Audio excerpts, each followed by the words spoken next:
Breaking Gulf News. Nairobi, at least 8 people died in shootings in Burundi's capital overnight, an administrator said, in a city hit by regular assaults, blasts, and grenade attacks since a disputed presidential election.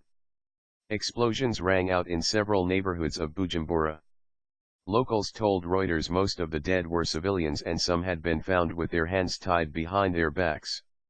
Opposition groups have accused the government of launching a crackdown since crowds first took to the streets in May, saying President Pierre Nkurunziza's bid for a third term in office broke the Central African state's constitution.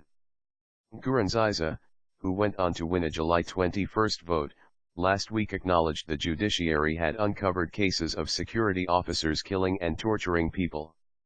Days earlier, the UN human rights chief said there had been an alarming upsurge in arrests and deaths. Some of Nkurunziza's allies have also been killed in attacks.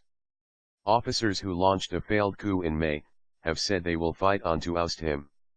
Residents said the latest violence started late on Saturday afternoon and went into the night, with the worst of it in the Cibitoke and Mutakura neighborhoods north of the capital, a focus for protests against the president.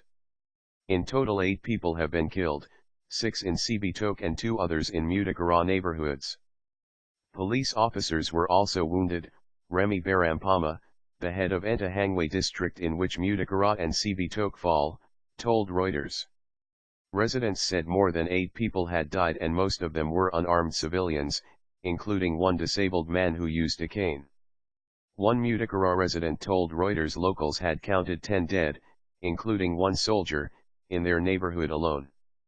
Burundi has been locked in its worst political crisis since its civil war ended a decade ago. Under agreements that ended that conflict in 2005, presidents were limited to 2 terms in Burundi, a nation with a similar ethnic mix to neighboring Rwanda, where 800,000 people died in a genocide in 1994. Nkurunziza argues that a court ruling cleared the way for his election bid.